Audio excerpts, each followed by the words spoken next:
자, 여러분 이번 시간에는 이제 여기 7번이랑 8번 차례를 읽을 겁니다. 가깝고도 먼 우정이라는 부분도 읽어주고요. 여기 보면 99페이지부터네요. 쭉 읽어주세요. 지금 여기 보면 벌써 어떤 일이 생길지가 보이네요. 태호 집 턴 거 들켰다. 지금 불곡산 놀이터로 모여. 라고 성재한테 문자가 왔어요. 그럼 이제 태호랑 동우의 관계는 어떻게 될 것인지 생각을 해보면서 쭉 읽어주시고요. 그 다음에 챕터 8까지 읽고 나서 여기 해결의 열쇠 부분 있죠? 이쪽도 쭉 읽고 나서 이제 이걸 해결할 건데 먼저 어떻게 하는지를 좀 알려줄게요. 7번 학습지부터 보겠습니다. 자, 빈칸에 공통으로 들어갈 알맞은 말을 써 넣으세요. 이거는 잘 읽었다면은 이 안에는 어떤 단어가 들어가야 될지 잘 알 수 있을 겁니다. 만약에 모르겠으면은 챕터 7 부분을 뒤적뒤적 해서 찾아내면 됩니다. 책이랑 똑같이 썼거든요. 그 다음에 2번을 보면은 친구들이 자신의 집에서 돈을 훔쳐간 것을 알게 된 태호의 마음이 어떨 것 같은지 추측해서 쓰세요. 태호라는 아이 누군지 알죠? 이때 동우랑 성재 비롯해서 몇몇 친구들이 이 집을 놀러 갔잖아, 태호네 집을. 그래서 갔을 때 태호네 집에 돈이 좀 있었어요. 근데 외국 돈들이 있었는데 성재랑 동우랑 이거를 나눠가지고 이거를 환전을 해가지고 가졌죠. 그래서 태호의 돈인데, 태호네 부모님의 돈인데 이거를 태호가 만약에 알게 됐어. 내 친구들이 그날 집에 놀러와서 우리 집을 털어간 거야. 그랬을 때 태호의 마음이 어떨 것 같은지를 써보세요. 그냥 슬프다, 화난다 라고 쓰는 것보다는 좀 태호가 마음이 복잡할 거 아닙니까? 그쵸? 이 친구들이랑 놀아야 되잖아요. 계속 이 친구들이랑 친하게 지냈던 친구들이 돈을 훔쳐갔어. 그러면 앞으로는 어떻게 해야 될까? 이런 것도 생각해서 내가 태호가 됐다, 태호에 빙의했다 라고 생각하면서 한번 써주세요. 그 다음에 내가 만약에 태호라면은 내가 태호야. 그런데 돈을 훔쳐간 걸 알게 됐어. 그러면 어떻게 행동할 것인지 그거를 쓰는 겁니다. 나는 내가 태호라면 이렇게 할 것이다. 왜냐하면 그 이유는 뭐뭐뭐뭐이기 때문이다 라고 써주면 되겠어요. 여기까지 한 다음에 이제 띠지 만들기를 할 건데요. 띠지 만들기 전에 일단은 7, 8번 이거 요약부터 하세요. 그런 다음에 이제 띠지를 만들 거예요. 띠지는 보면은 선생님이 미리 요런 도화지 하나 큰 거 줬었죠. 이거를 사용해서 만들 겁니다. 이 띠지를 만들려면은 띠지가 뭔지는 다 알죠. 이렇게 책에 둘러져 있는 건데요.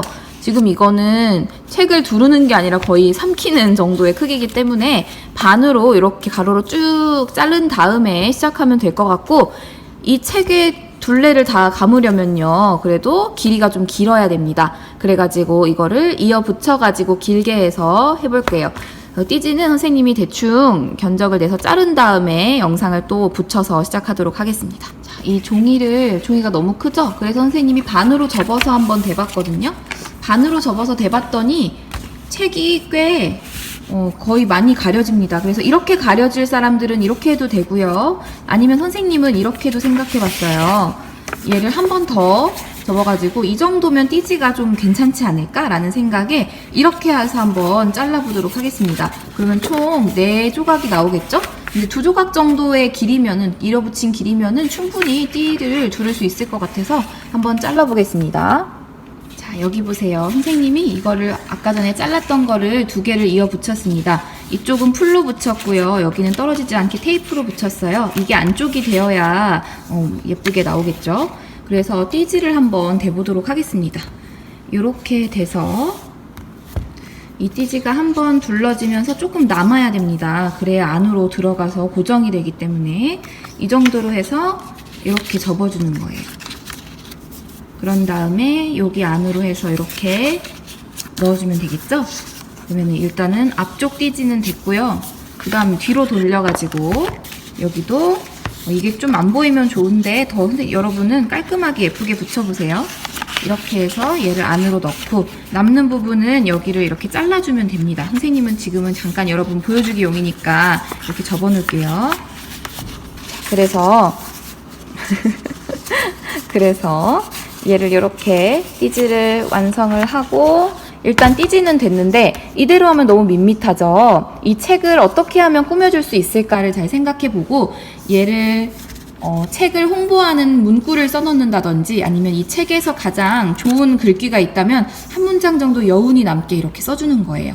그런 다음에 예쁘게 꾸며주면 되겠습니다. 띠지는 앞뒤 다 이렇게 꾸며주면 되고요. 선생님이 띠지에 예시들이 있어요. 그런 것들을 한번 넣어주도록 하겠습니다. 이거는 모양이 그냥 이렇게 생겼지만 아까 선생님이 얘기했던 것처럼 이렇게 높은 띠지를 해서 더 많은 그림을 그릴 수도 있고요. 아니면 모양을 더 예쁘게 할 수도 있겠어요.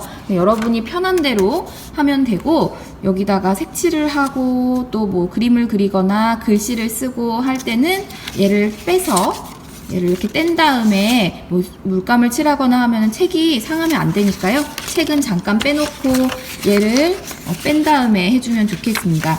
그래서 여기까지 오늘 수업 설명을 했고요. 여러분 끝까지 열심히 해서 다음에 학교 나올 때 이 책을 가져올 거잖아요. 그때 이 띠지를 딱 껴가지고 가져왔으면 좋겠습니다.